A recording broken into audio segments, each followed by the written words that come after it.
Welcome to today's Explainer. I am absolutely thrilled to have you here because, well, we're going on an incredibly emotional and fascinating journey today.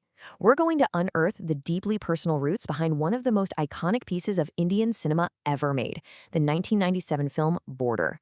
We aren't just looking at how a movie was made, we're going to deconstruct a true masterclass in storytelling, empathy, and the real human cost of conflict. Right out of the gate, I want you to consider this powerful thesis from filmmaker J.P. Dutta. He says, I don't need to hate another country to love mine. Just think about how completely this redefines what we've all come to expect from war cinema. Usually, we expect anger, we expect aggression, we expect clear-cut villainy. But Dutta, he flips the script entirely.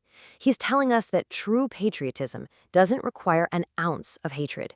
And this philosophy traces an incredible 30-year legacy. Get this, J.P. Dutta actually wrote the rough draft for Border in a college notebook right after the 1971 India-Pakistan War. It took all the way until 1997 for the film to finally release, and yet here we are in the present day. There are audiences out there who literally weren't even born when this movie came out, but they watch it religiously every single August 15th for Independence Day. Why? Well, because as Dutta himself points out, certain emotions, like sacrifice and the pain of leaving your family behind, they simply don't belong to just one generation. They're totally timeless. Okay, let's dive into this. Section 1. A deeply personal origin. The real family behind the real drama. So Dutta actually grew up in a family heavily associated with the armed forces. His uncles and cousins served, but most importantly, his own younger brother was an Air Force pilot who served in the 1971 war. Tragically, Dutta lost his brother, and that profound loss shifted his entire view of the military uniform. Suddenly, it was no longer something distant or cinematic. It became devastatingly real. Losing his brother fundamentally changed the way he looked at the men fighting on the front lines forever. I really want to direct your attention to this specific memory he shared. Dutta vividly recalls his mother just sitting by the radio, waiting, hoping to hear absolutely any news about her son's well-being. This sheer anxiety of the family waiting at home, that agonizing, suffocating uncertainty, became the absolute emotional core of his storytelling. He realized he wasn't just making a movie about soldiers, he was making a movie about the families left in the dark. Now, what's really interesting about this is how it shaped his filmmaking. Section 2, the soldier over the spectacle. Focus on the human cost. Let's contrast what audiences typically expect from war films with what Dutta actually delivers. Usually, it's all about the spectacle, right? The tanks, the guns, the aircraft, the explosions, the larger-than-life heroes. But for Dutta, the real story is the vulnerable human being inside the uniform. He's looking at somebody's son, somebody's husband, somebody's brother. He's focusing on the men who are forced to fight wars, not on the wars themselves. Think about this metaphor for a second. Every soldier who goes to war leaves another battlefield behind at home. For Dutta, the physical combat on the front lines, that's really only half the battle.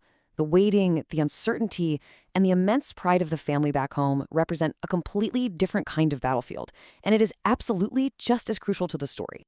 Which leads us perfectly into Section 3, redefining cinema patriotism, emotion over aggression.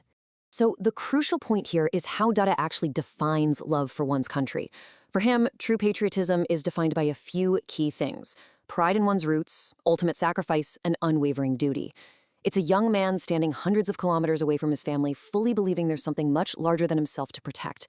Notice what's completely missing from this list: hatred, aggression. They simply aren't required to be a patriot. There's incredible energy behind this specific idea.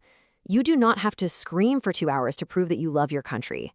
Dutta firmly believes that a soldier quietly shedding a tear or quietly saying goodbye to his mother speaks absolute volumes more about patriotism than 100 loud chest-thumping slogans ever could.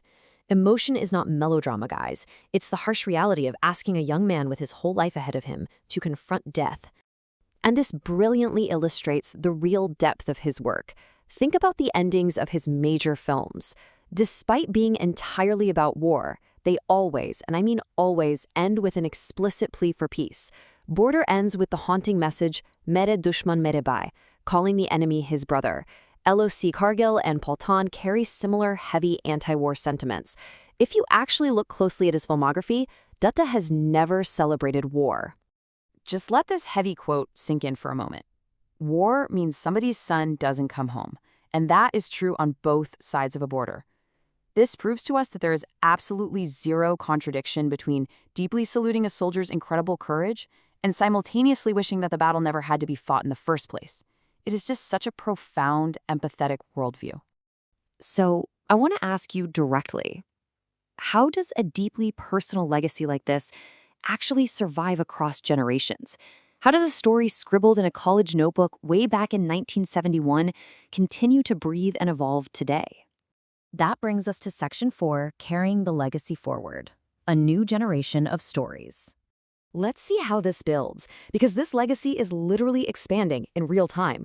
Step 1. His daughter, Nidhi Dutta, wrote and released Border 2 earlier this year, making sure that generational bridge remains completely intact. Step 2. She's actively continuing the mission right now by writing an upcoming film about the celebrated General Harbaksh Singh. The whole franchise is being carried forward, ensuring that these authentic, deeply emotional stories of India's armed forces continue to be told to brand new audiences. Because the ultimate goal of J.P. Datta's entire cinematic journey is beautifully simple. Take the soldier out of the history book and bring him into your home. Make him human. Make him real. And it is incredibly powerful to see that his daughter now shares and executes this exact same mission today. I want to leave you all with this final, provocative thought to chew on. If true patriotism is truly measured by quiet sacrifice rather than loud aggression, how does that change the way we watch war stories today? The next time you see a massive cinematic explosion on screen, I really hope you look past the spectacle and look for the human being in the uniform. Thank you so much for joining me on this explainer. I hope this breakdown offered you a fresh, structured perspective on the incredible human cost behind the stories we consume. Stay curious, keep learning, and I'll see you in the next one.